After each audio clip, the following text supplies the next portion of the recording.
ou institution afin que leur nom y reste après leur mort. Ce n'est pas quelque chose de nouveau et c'est quelque chose qui continue de se produire. L'histoire est pleine d'hommes riches et puissants qui ont essayé de garder ce souvenir. La plupart de ces bâtiments ont été détruits, ces somptueuses tombes ont extérieures de la vie 4. Certains commentateurs bibliques disent que les tentations auxquelles Jacques fait référence et auxquelles les croyants cédaient étaient nées d'épreuves extérieures. Comment répondez-vous 5? Le cas typique serait celui d'un chrétien juif, opprimé financièrement par un homme riche qui était tenté d'accepter un emploi impliquant le sabbat. L'épreuve externe, l'oppression, l'a amené à céder à l'épreuve interne, c'est-à-dire à céder à la tentation de violer sa conscience 6. Cela signifie que les épreuves que nous avons toutes traversées sont celles qui ont donné lieu à la tentation. Et quand ils ont été tentés et ont cédé à la tentation, à qui la faute? De Dieu. B. C'est sans doute la tendance humaine depuis Jean 1, finalement la faute en revient à Dieu. Adam à Ève,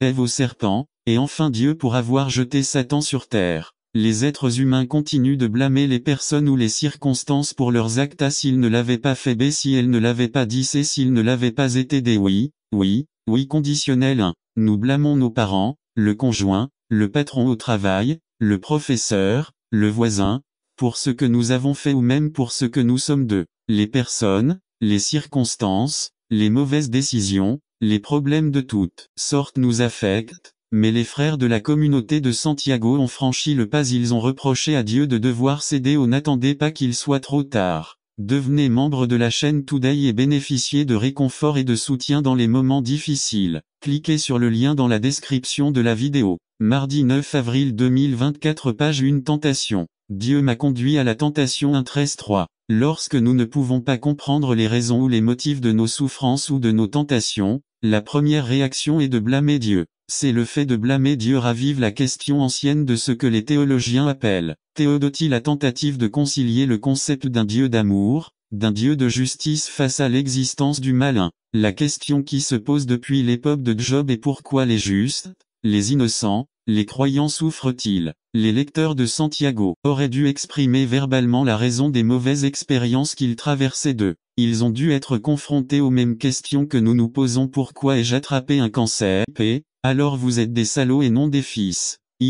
La compassion du Père. Luc 15:11 raconte la parabole du fils prodigue. Il lui a appris le bien mais il a pris un autre chemin mais il a fini par reconnaître le Père ne t'oublie jamais. Il dit toujours que mon fils va changer. Vous pardonne vos erreurs. C'est une fête quand on réussit. Le Père représente Dieu. Le Fils prodigue, c'est nous le Fils aîné, c'est le peuple qui veut toujours que tu échoues. Conclusion appelée n'attends pas qu'il soit trop tard. Devenez membre de la chaîne Today et bénéficiez de réconfort et de soutien dans les moments difficiles. Cliquez sur le lien dans la description de la vidéo. Mardi 9 avril 2024 page 2 Le prophète et la prostituée. Résumé. Le pardon de Dieu se manifeste dans la vie du prophète Osée. Par Dan Campbell. Le prophète et la prostituée. Le début de la parole de Jéhovah par l'intermédiaire d'Osée. L'Éternel dit à Osée, va, prends pour toi une femme impudique et des enfants impudiques parce que la terre se livre à la Les Corinthiens ont compris cette bénédiction et ont été bénis les dons, les guérisons,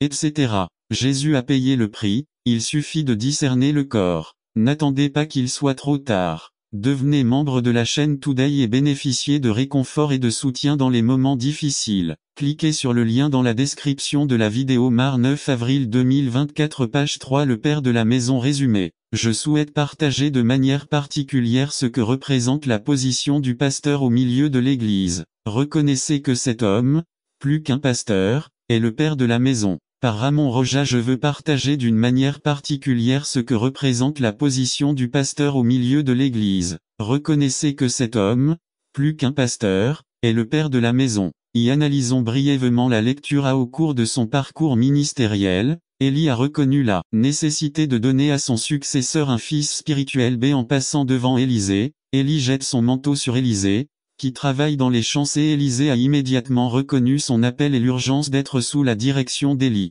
Son père D. En raison de cette conviction, Élisée décide de le servir en tout. C'est pourquoi, lorsqu'Élie fut rattrapé, son cri sortit du plus profond de son cœur. 1, 2 Rois 2, 12-2. Pourquoi considérer le pasteur comme le père de la maison? A. Parce que c'est la maison de Dieu et que Dieu, en tant que notre Père céleste, lui a confié la fonction de veiller sur ceux qui sont dans la maison. Cette fonction ne peut être exercée que par celui qui se reconnaît comme père de la maison B parce que personne ne pourra grandir, se développer, mûrir comme il le devrait s'il n'a pas les soins, les conseils, l'enseignement et la protection du père de la maison C parce que la maturité spirituelle et la formation pour réaliser les desseins de Dieu s'acquièrent à travers la relation entre le père et les enfants D car c'est lui qui apporte sécurité, force et équilibrera au développement des enfants et, car c'est lui qui assure protection, conseil et orientation aux enfants. 2. Deux types de père à le père naturel, c'est lui qui accouche, engendre un fils 1. Philémon dit ceux qui se convertissent sous son ministère B. Le père adoptif cela vient d'un fils qui est déjà né 1 Timothée 1, 2. Ceux qui viennent déjà convertissent et c'est pourquoi vous êtes devenus indépendamment cet endroit, ou venez d'un autre endroit. Cet homme, que l'on reconnaît ce jour-là, est le père de la maison. Quel doit être notre traitement envers le père de la maison A? Respect, car c'est lui qui est responsable de ma nourriture spirituelle. N'attendez pas qu'il soit trop tard. Devenez membre de la chaîne Today et bénéficiez de réconfort et de soutien dans les moments difficiles. Cliquez sur le lien dans la description de la vidéo. Mar 9 avril 2024 page 1. Il n'est pas un employé, il est le père de la maison 2. Ce n'est pas un petit berger, c'est le père de la maison 3. Ce n'est pas un salarié, c'est le père de la maison 4. Ce n'est pas n'importe quel homme, c'est le père de la maison B soumission, car c'est Dieu qui le reconnaît comme le père de la maison et qui a le troupeau à sa charge c'est l'obéissance, car c'est la personne appelée à me corriger, à me guider, à me discipliner lorsque je fais quelque chose de mal. Devenez membre de la chaîne Today et bénéficiez de réconfort et de soutien dans les moments difficiles. Cliquez sur le lien dans la description de la vidéo. Mardi 9 avril 2024 page 2D. Rappelons que les disciples avaient déjà vécu des événements extraordinaires. Le maître meurt, et avec lui tout espoir d'un royaume. Ils avaient peur du gouvernement romain, c'est pourquoi ils se cachaient dans la pièce. Ils entendent les femmes et les 2 revenus d'Emmaüs parler de qui vit. Ce sont des événements extraordinaires. Jésus leur explique et leur montre ses mains et ses pieds. Et comme si cela ne suffisait pas, il leur dit, Palpadived. Jésus essaie de confirmer ce qu'il leur avait dit, il leur montre la preuve d'un corps et non d'un esprit. Important pour chacun de nous, car nous ressusciterons à la résurrection avec un corps, et non comme des fantômes. Hachés comme si cela ne suffisait pas Jésus mange avec eux, quelque chose qu'un fantôme, ou un esprit ne peut pas faire. Jésus parle ainsi à ses disciples pour leur redonner confiance en ce qu'ils avaient cru. C'est vraiment cela le Christ. Divinité, le Fils de Dieu. Quand Thomas apparaît, JN 20, 24 à 29 R. Thomas, appelé Didyme, n'était pas là lorsque Jésus est apparu aux disciples. B. Thomas a fait preuve d'une incrédulité absurde qu'après le témoignage que les frères lui ont donné, il ne pouvait pas croire, il a refusé de croire. C'est son incrédulité était telle qu'il dit ce qui suit. Si je ne vois la marque des clous dans ses mains, si je ne mets pas mon doigt à la place des clous et si je ne mets ma main dans son côté droit à ses yeux, si vous écoutez ses commandements et si vous observez toutes ses lois, je n'apporterai aucune des maladies qui surviennent. J'ai fait venir contre vous les Égyptiens, car je suis Jéhovah, votre guérisseur. 27 Puis ils arrivèrent à Élim, où il y avait 12 sources d'eau et 70 palmiers, et ils campèrent là près de l'eau. N'attendez pas qu'il soit trop tard. Devenez membre de la chaîne Today et bénéficiez de réconfort et de soutien dans les moments difficiles. Cliquez sur le lien dans la description de la vidéo. Mardi 9 avril 2024 page 4 Charisme sans caractère résumé. L'onction ne porte pas le caractère mais le caractère porte l'onction. Nous devons nous réveiller du rêve de Samson et faire l'œuvre de Dieu dans la sainteté. Par Ama Fernandez. Charisme sans caractère. Pasteur Ama Fernandez. Lecture. Juge 13, 4 à 5 Car tu concevras et tu enfanteras un fils. Aucun rasoir ne passera sur sa tête, car l'enfant sera naziréen pour Dieu dès sa naissance, et il commencera à sauver Israël des mains des Philistins. Introduction 1. Le personnage porte l'onction, l'onction ne porte pas le caractère de nazaréen, c'est-à-dire consacré à Dieu par un vœu spécial, émis par la personne elle-même ou par ses parents. Confère un samedi 1er novembre. Sur les obligations des nazaréens, confère numéro 6.1 au 21, 3. Le vœu des nazaréens. L'Éternel parla à Moïse et lui dit de parle aux enfants d'Israël et dis-leur, est l'homme ou la femme qui s'en va en faisant le vœu d'être nazaréen, pour se consacrer à l'Éternel 3 s'abstiendra de vin et de cidre. Il ne boira pas de vinaigre de vin ni de vinaigre de cidre,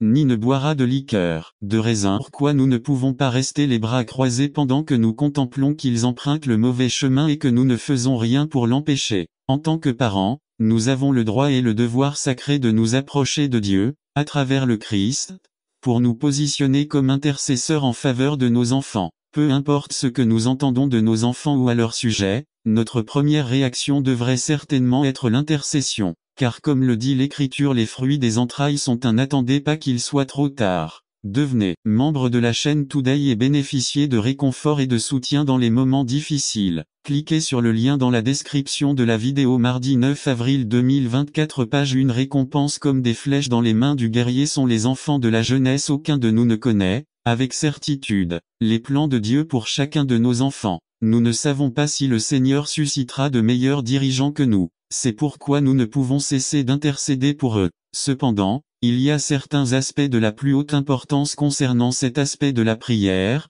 comme l'intercession. Si nous voulons que nos flèches, c'est-à-dire nos enfants, soient une bénédiction, alors nous ne devons pas seulement les éduquer pour qu'ils ne deviennent pas un fardeau pour la société. Non seulement nous devons leur inculquer les grandes valeurs de notre foi en tant que parents, nous devons suivre l'exemple de Job. Lisons Job 1. Pour ce père pieux, se mettre au front du combat dans la prière pour ses enfants était un événement quotidien. À cette époque, Job non seulement intercède pour ses enfants, mais il confesse également leurs péchés. Est-ce ainsi que nous prions pour nos enfants? En revenant à dimanche dernier, n'est-il pas vrai que nos prières sont des plaintes? Il faut alors faire un virage à 180 et changer nos plaintes pour de vraies prières. Mais il y a certains éléments. Tournez vos pensées de ce qui est pur. Philippiens 4. Lui, n'attendez pas qu'il soit trop tard. Devenez membre de la chaîne aujourd'hui et obtenez du réconfort et du soutien dans les moments difficiles. Cliquez sur le lien dans la description de la vidéo. Mar. 9 avril 2024, page 2-5.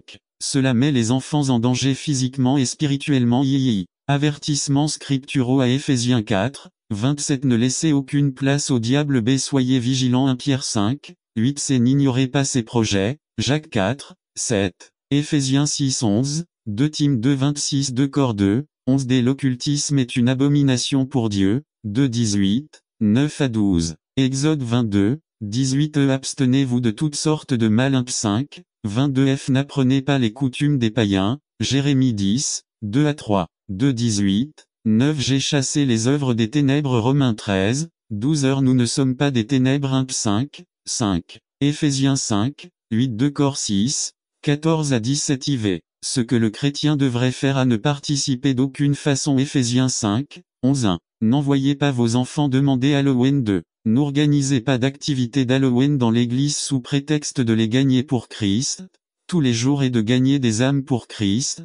Faites-le une par une. 3. Ne donnez pas de bonbons accompagnés d'un tract pour témoigner lorsqu'ils viennent chez vous. Bethena, jamais nous abandonnera. 2. 3 observations pratiques. Concernant la confiance à 1. Le Seigneur est ma lumière et mon salut, de qui aurais-je peur? Jéhovah est la force de ma vie, de qui devrais-je avoir peur? 2. Quand les méchants, mes bourreaux et mes ennemis, se rassemblaient contre moi pour manger ma chair, ils trébuchaient et tombaient. 3. Même si une armée campe contre moi, mon cœur ne craindra pas. Même si la guerre éclate contre moi, je serai confiant. Psaume 27.1 B. La confiance n'est pas le résultat d'un manque de problèmes. L'auteur de ce psaume a rencontré plusieurs problèmes. 1. Il avait des ennemis, des perturbateurs, des malfaiteurs qui voulaient dévorer sa chair. Une armée campée contre lui. C'est la confiance et le résultat du fait de confier nos problèmes à Dieu. Au milieu de ces difficultés, l'écrivain a gardé son attention concentrée sur Dieu et non sur sa situation difficile. Jéhovah est la force de ma vie. Dès les victoires d'hier donnent plus de confiance pour le présent.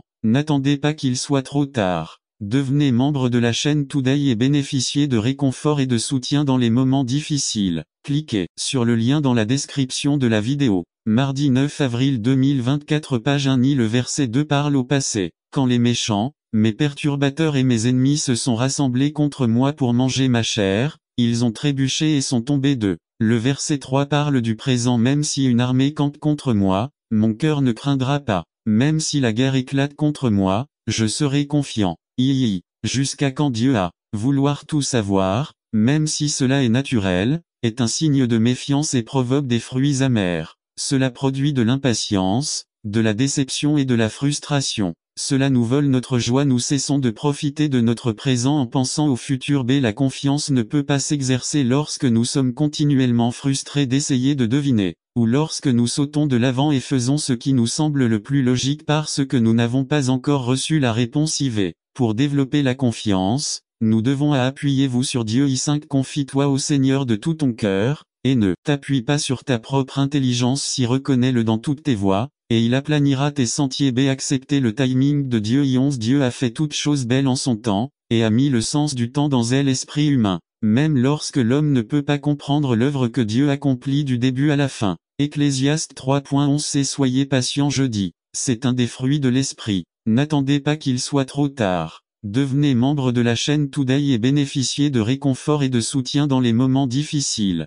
Cliquez sur le lien dans la description de la vidéo. Mardi 9 avril 2024 page 2 Le pont résumé. Le pont est l'une des structures les plus importantes au monde. Les avantages des ponts sont innombrables et c'est pour cette raison qu'ils continuent d'être construits en grande quantité. Par Aaron Chavez. Introduction du pont. Le pont est l'une des structures les plus importantes au monde. Les avantages des ponts sont innombrables et c'est pour cette raison qu'ils continuent à être construits en grande quantité. 1. Nous avons besoin de ponts. Les ponts éliminent la division. Les ponts nous permettent d'accéder à des endroits qui nous étaient auparavant inaccessibles. Les ponts facilitent des tâches qui étaient familiales. Est une merveilleuse façon d'unir la famille. Cela consiste à étudier ensemble la parole de Dieu. C'est comme une cellule, mais dans notre propre maison. Les Timothy sont nos enfants, ils sont les chrétiens de la prochaine génération. Nos enfants ont besoin d'être nourris, mais aussi instruits. Ne laissez pas le monde le faire à votre place, c'est votre responsabilité. C'est un devoir qui inclut aussi ceux qui sont célibataires et ceux qui n'ont pas d'enfants,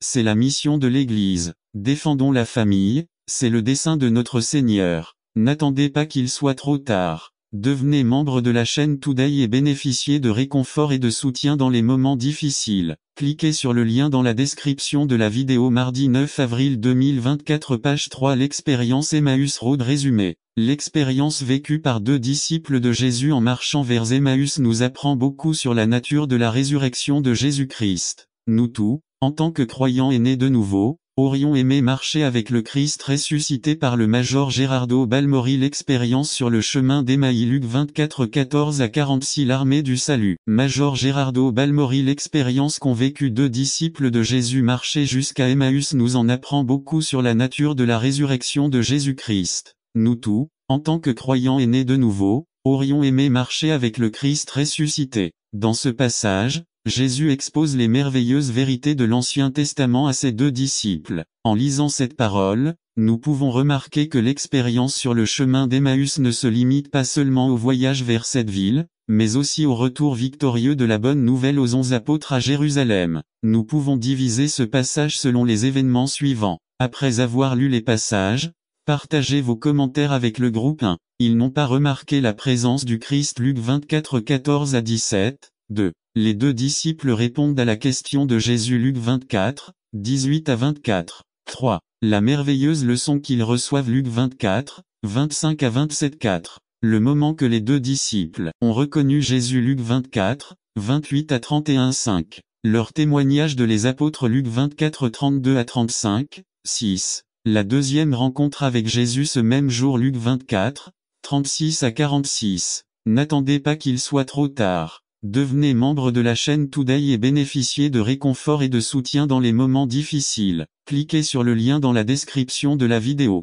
Mardi 9 avril 2024 page 1 Mettez vos yeux sur le Christ résumé. Comme le titre l'indique, la lettre aux Hébreux a été écrite aux chrétiens juifs. Ils risquaient constamment de revenir au judaïsme, ou du moins d'accorder une grande importance aux observances cérémonielles. Le but principal de l'écrivain est de M. par Major Gerardo Balmori. Mettez vos yeux sur le Christ. Hébreux 12, de l'armée du salut. Major Gerardo Balmori. Introduction. Comme le titre l'indique, la lettre aux Hébreux a été écrite aux chrétiens juifs. Ils risquaient constamment de revenir au judaïsme, ou du moins d'accorder une grande importance aux observances cérémonielles. Le but principal de l'écrivain est de montrer le spécial pour cet homme spécial et c'est un problème. Montrer le véritable amour. L'amour que vous pouvez ensuite transcender vers vos enfants. N'attendez pas qu'il soit trop tard. Devenez membre de la chaîne aujourd'hui et obtenez du réconfort et du soutien dans les moments difficiles. Cliquez sur le lien dans la description de vidéo. Mardi 9 avril 2024 page 2. Que Dieu vous donnera.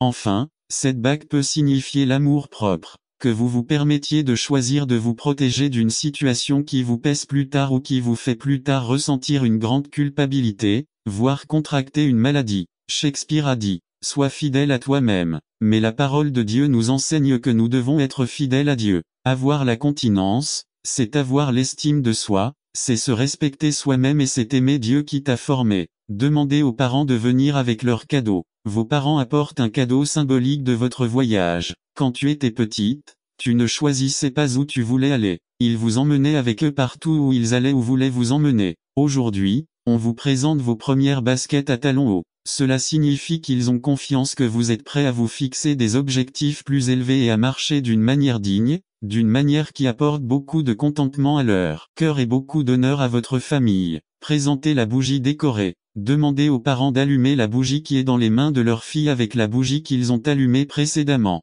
Cette bougie symbolise votre vie. La Bible nous dit que nous devons briller devant tout afin qu'ils voient nos bonnes œuvres et glorifient notre Père qui est aux cieux. Ma prière pour vous est que vous fassiez de votre vie un exemple que beaucoup de petites filles veulent suivre. Vous ne pouvez briller pour Dieu que s'il habite en vous. Il est votre source de lumière. Si vous demeurez en Dieu, vous ne serez pas dans les ténèbres. Une fois de plus, je vous exhorte à souvenez-vous de votre Créateur au jour de votre jeunesse. Donnez le meilleur de vous-même aux professeurs. Demandez-leur de dire leurs mots de gratitude à leurs parents, à leur famille et à leurs invités. Demandez à tous les trois de s'agenouiller. Dites une prière spéciale pour la mariée et ses parents. Terminez par la bénédiction pastorale. Que le Seigneur fasse briller son visage sur vous et ait pitié de vous. Que le Seigneur lève sa face vers vous et vous donne la paix. N'attendez pas qu'il soit trop tard. Devenez membre de la chaîne Today et bénéficiez de réconfort et de soutien dans les moments difficiles. Cliquez sur le lien dans la description de la vidéo.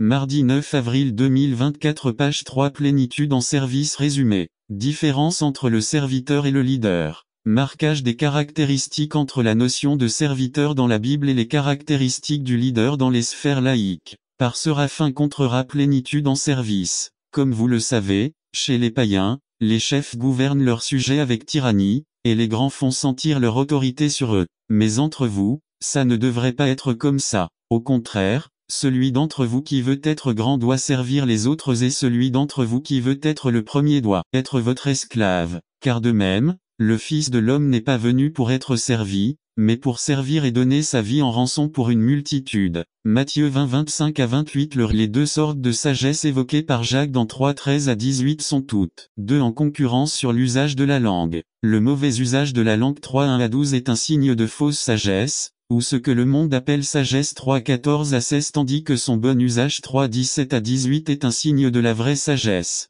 La sagesse qui vient d'en haut. Deuxièmement, les deux sections 3 1 à 12 et 3 13 à 16 se trouvent dans le cadre de conflits, de disputes et de dissensions au sein de la communauté à laquelle Jacques écrit 1 Jacques 3 1. 12 nous a montré que la langue est la racine de tout mal. 2 Jacques 3 13. 16 montre que le manque de paix et d'harmonie dans la communauté appelée l'Église est dû au fait que la fausse sagesse règne en maître et que personne ne fait rien pour l'arrêter comme le dit Jacques dans 3 8 mais personne ne peut dompter la langue de. D'autre part, Jacques veut nous montrer que, lorsque la vraie sagesse règne dans la communauté appelée l'Église, la paix et l'harmonie seront toujours trouvées. 3. Pour démontrer ce fait de manière concluante, Santiago fait 3 choses. Premièrement, il identifie le sage comme celui qui agit correctement, non pas comme la personne qui prétend faire la bonne chose, mais qui l'a fait. 3 13. Qui est sage et intelligent parmi vous. Montrez par une bonne conduite vos œuvres avec une sage douceur. Deuxièmement, décrivez la nature, les marques et les résultats de la fausse sagesse. La liste qu'il donne est une sagesse du monde,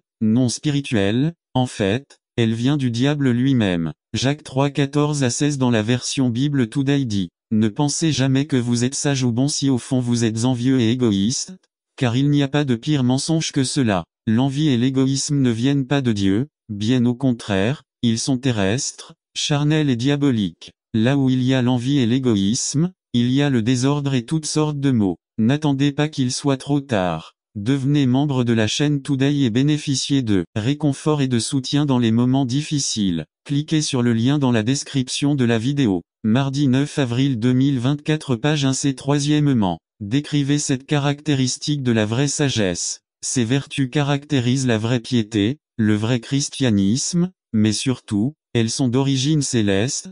3 17 à 18, celui qui a la sagesse de Dieu est d'abord impur, ensuite 2 paisible, 3 bon, 4 bénin, 5 plein de miséricorde et de bons fruits. Peut-être qu'ils ne savent simplement pas comment utiliser ou bien coordonner le temps. Saviez-vous que vous avez le même temps que D.I. Graham, le même temps que Luis Papol et Alberto Mottosi? Saviez-vous que vous avez le même temps que le pasteur Varga? Saviez-vous que le temps que Dieu qu'il vous donne est exactement le même temps qu'il me donne? Je n'ai jamais savé que Dieu dit bien, puisque j'aime Minor Varga, je lui donnerai 80 minutes et que ainsi je lui obtenir plus, que aux autres de l'Église non, cela n'existe pas, cela n'a aucun sens et donc l'argument ne peut pas être accepté, frère Minor, ce qui se passe c'est que je n'ai pas autant de temps que toi, tout dans cette vie moderne et travail, rendez-vous et engagement, le trafic sur les routes, la longue attente à la clinique médicale, les démarches à la banque, les longs témoignages en notre faveur. Naomi est arrivée au bon moment.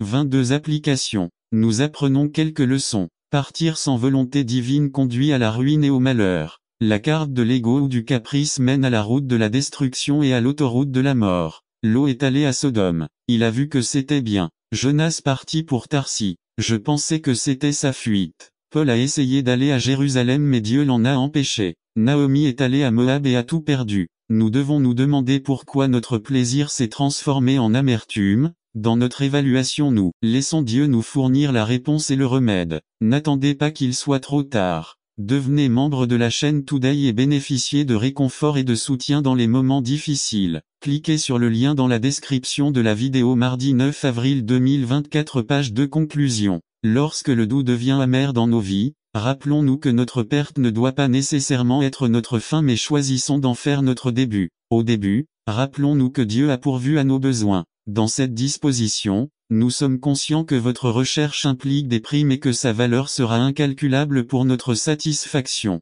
N'attendez pas qu'il soit trop tard. Devenez membre de la chaîne Today et bénéficiez de réconfort et de soutien dans les moments difficiles. Cliquez sur le lien dans la description de la vidéo. Mar 9 avril 2024 page 1 le sait parce qu'il nous a formés et surtout il regarde nos limites et est prêt à nous aider à tout moment. Bien que Jésus ait vu l'aveugle, il connaissait aussi la racine de son problème. La Bible dit que cet homme était aveugle de naissance. Je veux vous dire que Dieu connaît la racine de tous nos problèmes, il sait pourquoi vous souffrez comme vous l'avez fait jusqu'à présent et surtout il connaît le moyen de les résoudre. Chaque problème a une racine, un début qui rend les conséquences difficiles. Les disciples se sont approchés de Jésus 2 et ont essayé de faire des conjectures stupides et maladroites sur la maladie de cet aveugle et ont demandé à Jésus si la maladie de cet homme était le produit de son péché ou de celui de ses parents. L'un des problèmes auxquels notre société est confrontée aujourd'hui est l'indifférence. Nous avons un grand nombre de personnes qui ont perdu le sens de la solidarité et,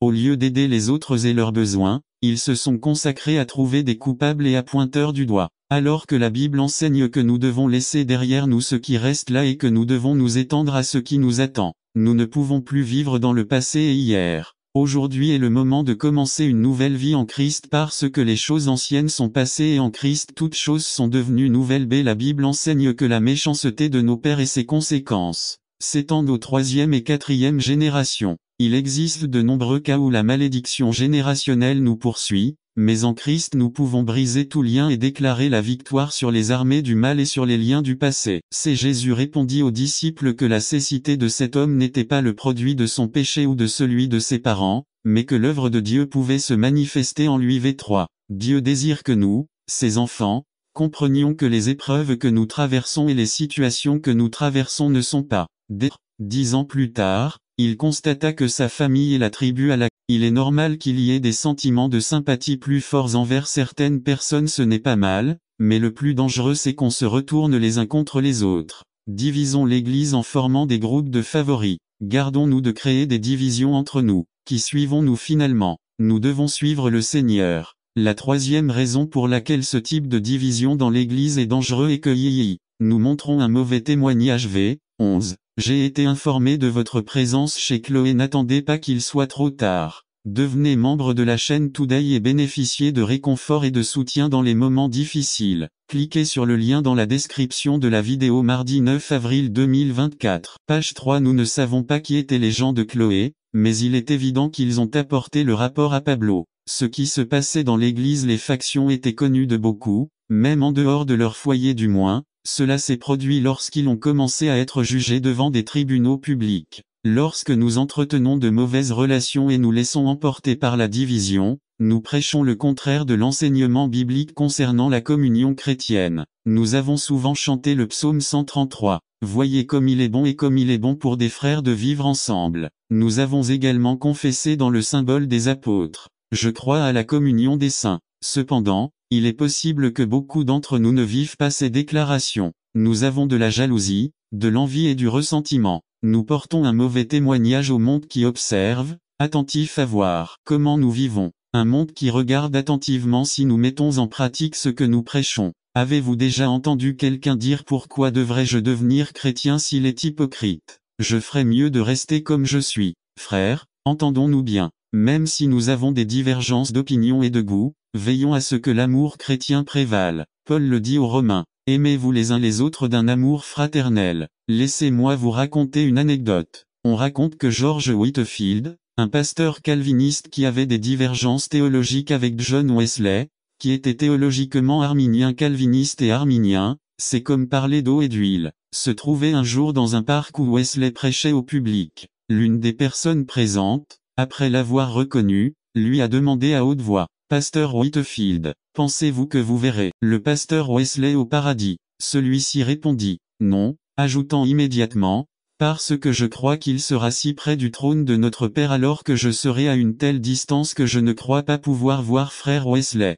C'était un homme qui savait que, sur certaines différences théologiques, l'amour et la responsabilité de donner un bon témoignage prévalent. Prions. N'attendons pas qu'il soit trop tard. Devenez membre de la chaîne Today et bénéficiez de réconfort et de soutien dans les moments difficiles. Cliquez sur le lien dans la description de la vidéo. Mardi 9 avril 2024, page 4, Discipline divine résumée. Réalisons-nous que le but de la discipline divine n'est pas de punir. Le but n'est-il pas de nous faire payer pour un péché non avoué, ni que Dieu n'en semblable à l'une de ses créatures ou le roi devenant comme l'un de ses serviteurs ou celui qui donnait des ordres dans tout l'univers, devenant obéissant ou celui qui donne et soutient la vie, s'offrant lui, même en sacrifice de mort. Jésus-Christ a rendu riches les pécheurs qu'il a sauvé un vieil homme qui vivait en Afrique australe à la recherche d'or dans une rivière, mais seulement pour avoir ce dont il avait besoin pendant 1 ou 2 semaines. Un jour où il ne trouva rien, des pierres rondes au bord de la rivière attirèrent son attention. Il les a pris et une fois rentré chez lui, il les a mis dans un bocal où il a conservé des objets de valeur personnelle comme des lettres de sa défunte épouse, le collier de son chien décédé il y a 1 an, etc. 10 ans plus tard, il tomba malade et, ne pouvant payer les soins d'un médecin, il mourut. Lorsque la police est arrivée dans son ancienne maison pour trouver de quoi payer les funérailles, quelqu'un a trouvé le pot et, en y regardant de plus près, a découvert qu'il s'agissait de diamants bruts. Cet homme est mort en pensant qu'il était pauvre parce qu'il n'avait jamais su qu'il avait des bijoux chez lui. Il s'est privé d'une vie meilleure simplement en n'ayant pas regardé attentivement les richesses qui l'avaient accompagné pendant tout ce temps. Beaucoup d'entre nous ressemblent au vieil homme. Nous n'avons pas regardé les richesses abondantes de la grâce du Seigneur pour nos vies. Nous pensons qu'être sauvés et avoir Christ ne signifie pas grand-chose. Nous pensons que la grâce de Dieu ne sert qu'à nous sauver de la damnation de l'enfer. Une fois sauvés, cela n'a plus rien d'attrayant et nous vivons à la recherche de cette chose, celle qui nous fait profiter de la vie et nous aide à sortir triomphant de chaque situation difficile. Cependant, la Bible dit que tout ce dont nous avons besoin pour cette vie nous a déjà été donné par le Christ. Tout ce qui concerne cette vie et cette piété nous a été donné par sa puissance divine, par la connaissance de celui qui nous a appelés par sa gloire et son excellence. 4 Par ces choses, il nous a fait de précieuses et grandes promesses, afin que par elles vous deveniez participants de la nature divine. Alors, que vous manque-t-il dans la vie? Ne cherchez plus, si vous croyez en Jésus-Christ, vous avez tout le nécessaire pour vivre pleinement cette vie. La grâce du Seigneur. Nous ne pouvons pas vivre dans ce monde en pensant que nous avons besoin de quelque chose de plus que le salut en Christ pour jouir d'une vie bien remplie. La grâce de Dieu est suffisante. Si vous êtes en Christ, vous avez été enrichis. Vous n'avez besoin de rien. Ce qu'il faut, c'est regarder de plus près toutes les bénédictions du Seigneur et croire que sa grâce dont nous disposons à chaque instant est ce dont nous avons vraiment besoin pour vivre pleinement dans cette vie pleine de nids de poules et de vallées d'ombre et de mort. Conclusion: n'attendez pas qu'il soit trop tard. Devenez membre de la chaîne et le chef DN 4,9. La capacité de Daniel venait de Dieu même si les païens le considéraient comme un magicien. La Bible interdit toute pratique de symbolo de registrado magie ex 22.18. Lev 19.26, 31-20.6, 27. Dans le Nouveau Testament, un magicien désigne à la fois ceux qui ont une sagesse particulière MT2 et les sorciers Actes 8.9 13.6, 8. Nelson, quand Jésus s'en rendit compte, il s'indigna et leur dit: Laissez les enfants venir à moi, et ne les empêchez pas, car le royaume de Dieu appartient à ceux qui leur ressemblent, et après les avoir embrassés, il les bénit en posant ses mains sur eux. Marc 10-13-16. Tous les enfants ont le droit d'être protégés contre toute forme de préjudice ou d'abus physique, mental ou sexuel, de négligence ou de traitement négligent. Article 19. Droits des enfants. N'attendez pas qu'il soit trop tard. Devenez membre de la chaîne aujourd'hui et obtenez du réconfort et du soutien dans les moments difficiles. Cliquez sur le lien dans la description de la vidéo. 9 mars 2024, page 3. L'agréable année du Seigneur. Résumé. Commençons cette année dans la puissance que Dieu nous a donnée par son esprit. Par Fernando Ocampo. L'année agréable du Seigneur. Luc 4, 14-19. Introduction. Nous avons atteint une autre année que Dieu nous donne une fois de plus une grande opportunité, non seulement de vivre mais aussi de faire une différence. Aujourd'hui, je me sens très optimiste et je concentre mon attention sur l'espérance que Dieu a placée devant nous. C'est pourquoi, frères bien-aimés, je vous encourage à continuer ensemble, nous encourageant mutuellement dans la course à la foi. Commençons cette nouvelle année avec Dieu. Commençons cette année dans la puissance que Dieu nous a donnée à travers son esprit. 2005 n'est pas l'année du coq, mais l'année de la faveur du Seigneur. Le texte que nous avons lu nous dit que le Seigneur Jésus, après avoir traversé une période d'épreuve dans le désert, est retourné au lieu de son éducation pour accomplir le dessein de Dieu dans la puissance de l'Esprit. Ce n'est pas que Dieu ait plusieurs desseins, mais que dans le dessein de Dieu, chacune de nos vies a une tâche spécifique à accomplir. Non pas dans notre force mais dans la puissance et la plénitude de l'Esprit du Christ. Transition. La situation de notre monde exige de nous premièrement une vie de prière et deuxièmement une vie soumise à la Seigneurie du Christ. C'est là que le dessein de Dieu s'accomplit dans nos vies. 1. Le Seigneur Jésus commence son ministère non seulement dans la puissance de l'Esprit mais aussi ayant un peuple avec des gens difficiles autour de lui. L'année agréable du Seigneur signifie que Dieu prolonge encore sa patience envers notre monde et qu'au milieu de tous les obstacles, il réalisera son plan rédempteur pour l'humanité. L'année acceptable du Seigneur signifie que Dieu nous donne une autre occasion de recommencer, de réévaluer notre vie, nos priorités et nos objectifs. Dans l'accomplissement de sa mission et de la volonté de Dieu, Jésus s'éloigne de sa famille immédiate, quittant la ville où il a grandi ainsi que la tradition religieuse. L'Esprit de Dieu ne peut pas travailler librera lorsque son peuple est limité par le traditionnalisme. C'était la puissance de l'Esprit qui a emmené Jésus dans des endroits où personne n'osait aller, il était avec des gens avec lesquels personne n'osait sortir, Jésus a fait des choses qu'aucun rabbin de son calibre ne ferait. C'est par la puissance de l'Esprit que Jésus a trouvé des disciples dans les endroits les moins prometteurs. La vision du Seigneur n'était pas la même que celle des dirigeants de son temps. Il faisait une distinction entre les justes et les pécheurs. Mais pour Jésus, tout le monde était pécheur. Écrivains de cette période, par exemple, ont fait ce qui suit. Ils ont pris les passages bibliques où Dieu est la cause de la souffrance et de la tentation et ont blâmé Satan. Ils ont pris, par exemple, des textes tels que Jean 22 1-2, il arriva après ces choses que Dieu éprouva Abraham, en disant, Abraham, il répondit, me voici, et il lui dit, prends ton fils unique, Isaac que tu aimes, allez au pays de Morija et là, offrez-le en holocauste sur l'une des montagnes que je vous indiquerai. Dans un livre juif écrit entre les testaments JB 17-16, c'est Masterna ou Satan qui a testé Abraham. C'est dans Samuel 2 samedi 24-1. Écrit avant l'exil juif à Babylone, Dieu incite David à dénombrer Israël mais dans les Chroniques 1 Chronique 21-1, écrite après l'exil, ce n'est plus Dieu, mais Satan qui a incité David à dénombrer le peuple de. Les auteurs bibliques pré-exiliques n'attribuaient pas les événements négatifs aux forces diaboliques. N'attendez pas qu'il soit trop tard. Devenez membre de la chaîne Today et bénéficiez de réconfort et de soutien dans les moments difficiles. Cliquez sur le lien dans la description de la vidéo. Mardi 9 avril 2024 page 2e, le bien et le mal, tout a été créé par Dieu. 3. Lorsque des calamités survenaient ou que leur terre était bénie, la source était toujours la même, Dieu. Mais après l'exil, le peuple de Dieu a développé une nouvelle perspective. 4. Les écrivains juifs de la période post-exilique ont reconnu que leur exil était une conséquence de leur idolâtrie et que la tentation d'oublier Dieu n'était pas parce que Dieu avait provoqué l'exil, mais parce qu'ils furent les premiers à abandonner Dieu. B. James, comme ces écrivains post-exiliques, dissocie Dieu de l'auteur de la tentation. Au contraire, pour chaque tentation, il fournit une issue. 1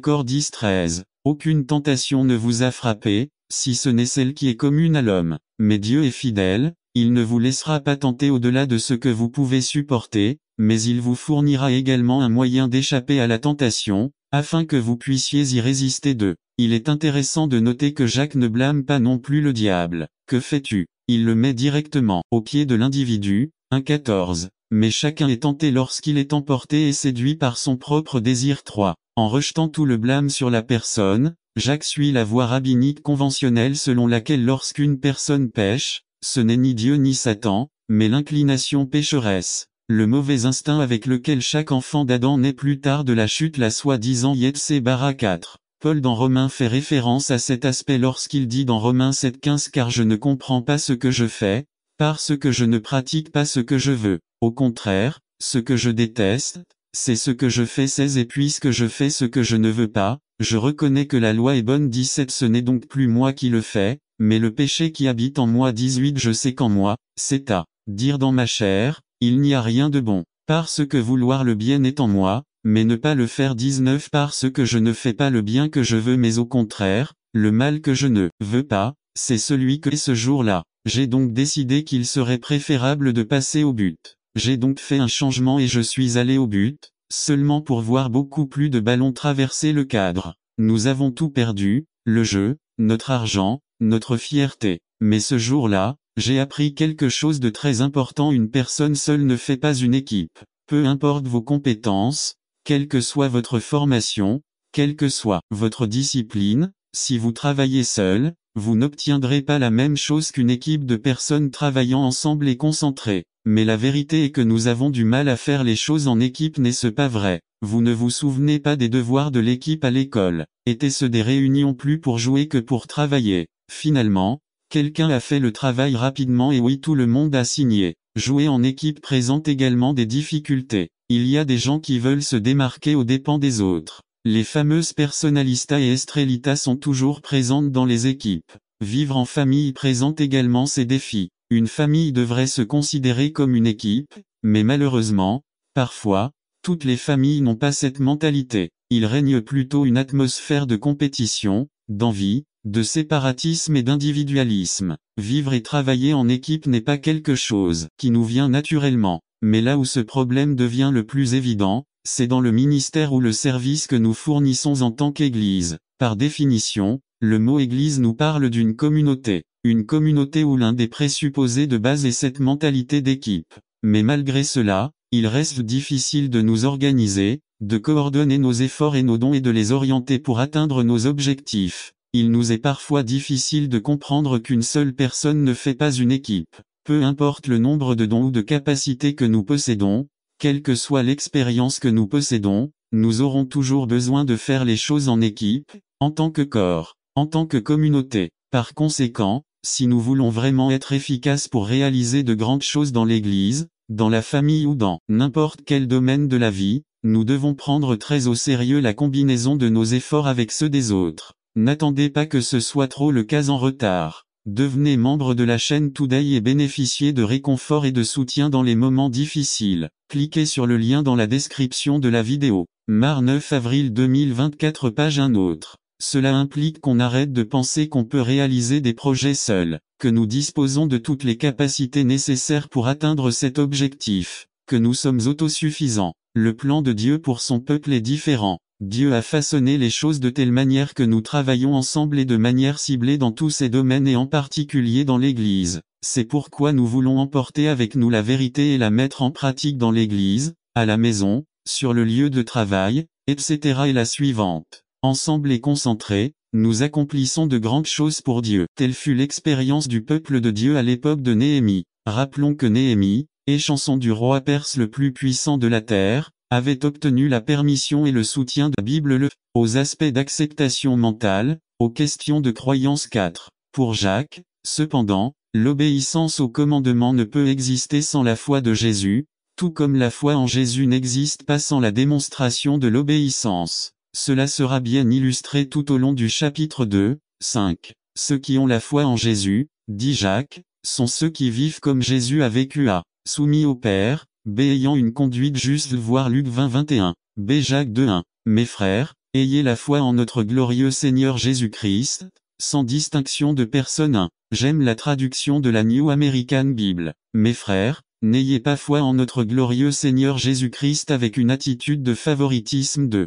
L'appel de Jacques à avoir la foi de Jésus est un appel à l'obéissance active. Ici, dans cette illustration, Jacques dit que si les croyants avaient la foi en Jésus, ils mettraient de côté le favoritisme et la discrimination 3. Les croyants de l'épître de Jacques étaient habitués à la partialité. Dans ce cas, il s'agissait d'un parti pris en faveur des personnes financièrement aisées au sein de la congrégation 4. Bien que l'illustration de Jacques concerne la question des riches par rapport aux pauvres, la réalité est que le mot grec dans Jacques 2:1 est traduit par sans distinction, sans respect, sans discrimination ou avec favoritisme dans Do. N'attend pas qu'il soit trop tard. Devenez membre de la chaîne Today et bénéficiez de réconfort et de soutien dans les moments difficiles. Cliquez sur le lien dans la description de la vidéo. Mardi 9 avril 2024 page 1 Le grec est pluriel prosopolmier 5. Cela indique qu'il y avait bien plus que la simple pratique du favoritisme des riches par rapport aux pauvres. Il existe des pratiques de partialité ou de favoritisme. Dans d'autres domaines 6.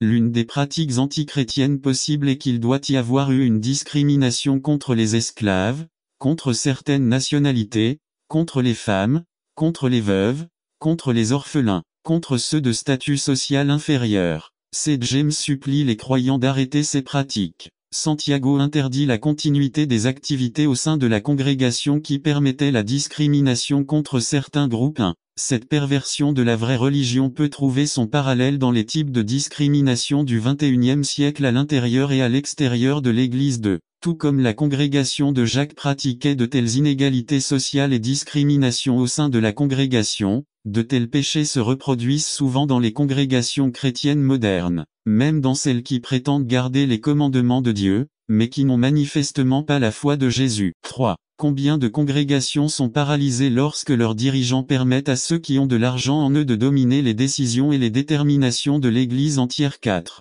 Combien de congrégations sont paralysées lorsque certains individus ou familles s'emparent de la direction de l'Église locale et prennent des décisions unilatérales qui ne conviennent qu'à ceux qui sont au pouvoir 5. Jacques appellerait cela la perversion d'une religion pure et irréprochable voire un 27. Dans les versets suivants, Jacques nous illustre comment cela s'est produit dans la relation entre les règlements de manger, le corps n'existe que pour être habillé. Pensez-vous qu'en vous inquiétant trop, vous vivrez un autre jour? Si vous ne parvenez pas à y parvenir, pourquoi vous inquiétez-vous d'autre chose pour boire? Dieu, votre Père, sait que vous avez besoin de tout cela. Le plus important est que vous reconnaissiez Dieu comme le seul roi. Tout le reste, il vous le donnera en temps voulu. Dans la parabole du semeur de Luc 8, 4 à 15, le Seigneur Jésus a dit que les soucis, les richesses et les plaisirs de la vie noient la parole de Dieu dans nos vies. Nous voulons tous donner le meilleur à notre famille, nous devons donc éviter que les inquiétudes ne nous détournent du dessein de Dieu pour notre famille et de notre dépendance totale à l'égard de Dieu. Sachez donc que l'Éternel, votre Dieu, est un Dieu fidèle. V. 9.3. Le relativisme au lieu de l'obéissance à Dieu. Protagoras croyait que rien n'était bon ou mauvais, vrai ou faux. Il a dit que l'homme est la mesure de toute chose. Le relativisme est une doctrine philosophique qui soutient que toute vérité est vérité relative à l'homme. Elle ne reconnaît jamais l'absolu puisque tout dépend toujours du contexte dans lequel se trouve l'homme puisque le contexte impose ou dicte quoi penser et comment agir. Donc, si rien n'est mauvais ou bon, vrai ou faux, obéir à Dieu n'a aucun sens. Les relations sexuelles avant le mariage sont-elles un péché? Non. En fin de compte, ils se marieront de toute façon. Est-ce un péché de mentir? Non. Tous les mensonges ne sont pas mauvais, il y a des mensonges pieux. La promiscuité est-elle un péché? Non, n'attendez pas qu'il soit trop tard. Devenez membre de la chaîne Today et bénéficiez de réconfort et de soutien dans les moments difficiles. Cliquez sur le lien dans la description de la vidéo. Mardi 9 avril 2024 page 2 à condition que les précautions appropriées soient prises pour éviter de contracter des maladies vénériennes. Cette semaine, les informations recherchaient un homme séropositif. Le crime n'était pas que cet homme ait eu des relations sexuelles avec des femmes et des hommes. Son crime, c'est de ne pas avoir dit à ces gens qu'il était porteur du sida. Il n'est donc pas surprenant de trouver des foyers insatisfaits, des mariages frustrés et des adolescents confrontés à des problèmes qui vont de la recherche d'identité, ce qui est normal, jusqu'au suicide extrême. Le contexte et la culture ne devraient jamais conditionner notre obéissance aux commandements de Dieu. Le péché est un péché, point final. Faites attention mes frères. La désobéissance à Dieu nous rend froid, flou, perturbe les relations familiales et ne nous sert à rien lorsque nous devons faire face à des crises familiales. Gardez donc les commandements, les statuts et les décrets que je vous prescris aujourd'hui. V. 11 Le Seigneur nous a désignés pour éclairer notre société. Soyons des imitateurs de Dieu, marchons dans l'amour, toujours joyeux et reconnaissants en tout et avec tous, que personne ne nous trompe avec de vaines paroles, vivons dans la lumière du Christ, dans la bonté, la justice et la vérité. Faisons ce qui plaît au Seigneur. En famille, profitons du temps que Dieu nous donne car des jours difficiles nous attendent dans le futur. Restons fidèles dans notre relation avec Dieu, dépendons de la Bible et notre seule règle de foi et de pratique depuis quand Dieu nous a-t-il laissé sa parole. La parole du Seigneur, désormais sous forme de livre, nous a été donnée, à nous les humains, depuis le jardin d'Éden, c'est-à-dire avant même la commission du premier péché, les raisons aux créations. Dieu ne nous a pas créés pour vivre cette vie sans sa direction ou tomber. Le péché qui habite nos vies nous empêche d'obéir à Dieu aux rédemptions. Même si nous sommes sauvés et que le péché a été vaincu, il réside toujours en nous. Proposition. En raison de notre condition déchue, Dieu nous a donné sa parole pour nous transformer. Question. Comment pouvons-nous bénéficier du pouvoir transformateur de la parole? Entendre et faire ce qu'il dit dans sa parole. Tout d'abord y écoutons ce que Dieu dit. Question. Quelle devrait être notre attitude lorsque nous nous approchons pour entendre la voix de Dieu? Avec un sentiment profond de notre propre besoin spirituel. Explication.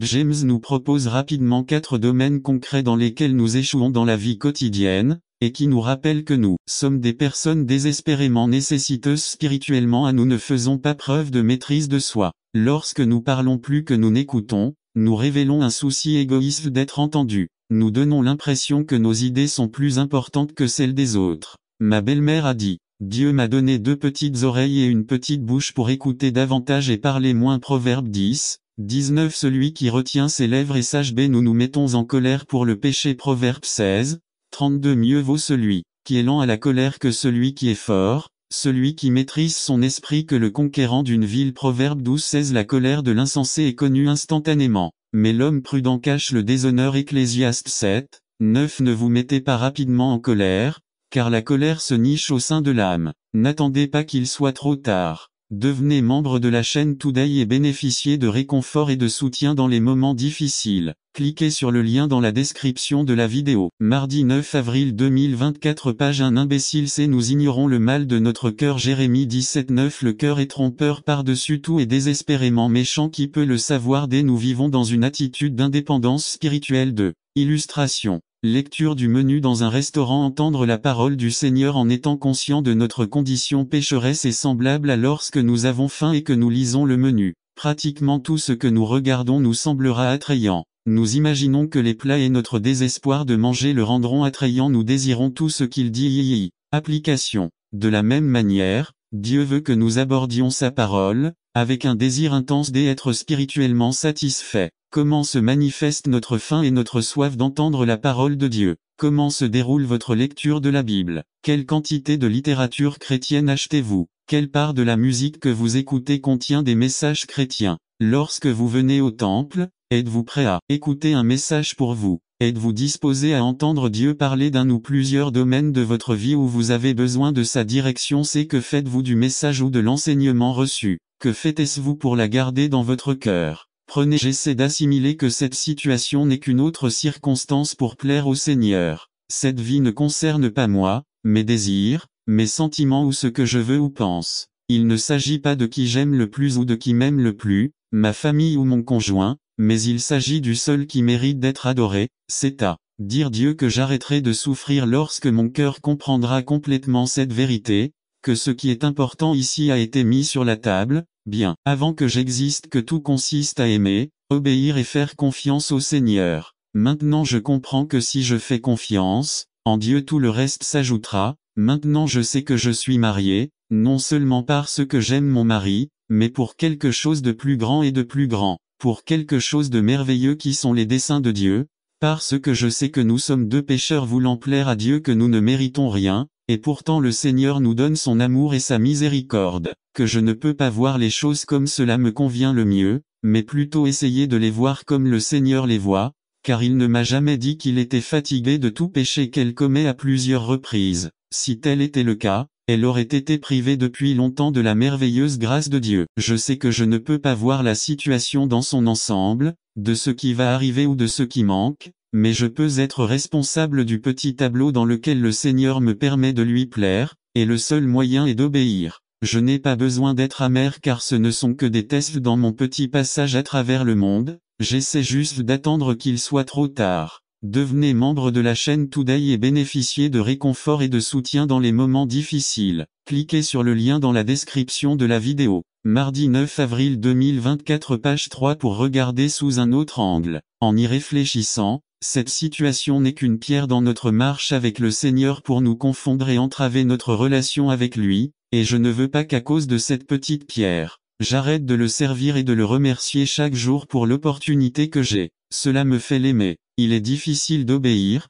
et tout ce que je dis semble utopique, mais ce n'est pas le cas, si je laisse couler l'Esprit de Dieu et si je laisse mon horrible cœur de pierre devenir un cœur de chair, et si je laisse ce cœur vouloir être doux et fidèle à sa parole et à ses promesses. Il me manque encore tellement de choses, je sais, mais à chaque nouvelle chose et à chaque épreuve surmontée ou non, je réalise à quel point Dieu façonne mon âme. Cela peut paraître absurde et un peu fou, mais je pense que je suis prêt à revivre la même chose, encore quelques fois, si le Seigneur le veut ainsi. J'espère que je ne serai pas sans réponse lorsque cela arrivera et que je pourrai démontrer à quel point il est beau d'obéir au Seigneur. Cette sœur a compris que cette vie n'est pas sa fête, mais plutôt celle de Dieu et qu'elle est sur elle enclume sainte de Dieu en train de se forger à l'image de Jésus. Je remercie Dieu que grâce à votre participation à la communauté, à vos interactions en petits groupes, à votre ministère auprès des autres, à votre aide aux autres, vous avez grandi et êtes devenu davantage semblable à Jésus.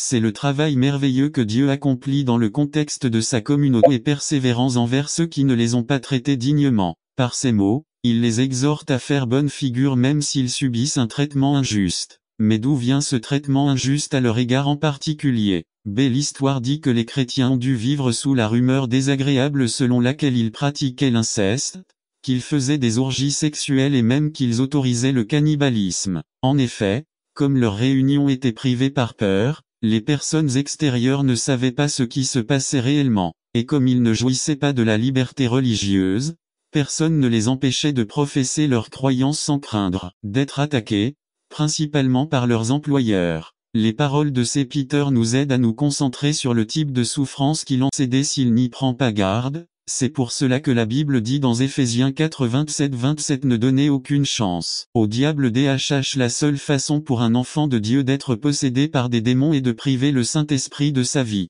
L'autorité de Jésus 22 et ils étaient étonnés de sa doctrine, parce qu'il les enseignait comme quelqu'un qui a autorité, et non comme les scribes. Et le verset 27 continue en disant 27 ils étaient tous étonnés, au point qu'ils discutaient entre eux, disant, qu'est-ce que cela? Quelle nouvelle doctrine est-ce, selon laquelle il commande avec autorité même aux esprits impurs, et qu'ils lui obéissent. Marc 1 22 et 27 lorsque Jésus affronte des démons, ce n'est pas comme un combat de boxe, où il faut espérer que quelqu'un gagnera. Jésus a déjà gagné, il a vaincu et a tout pouvoir sur le diable et tous ses démons. La Bible dit 18 que Jésus vint vers eux et leur dit, Dieu m'a donné tout pouvoir dans le ciel et sur la terre. Matthieu 28 18 DHH parce que Jésus a conquis et reçu toute autorité dans le ciel et sur la terre. Il nous donne accès et n'attendez pas qu'il soit trop tard. Devenez membre de la chaîne Today et bénéficiez de réconfort et de soutien dans les moments difficiles. Cliquez sur le lien dans la description de la vidéo.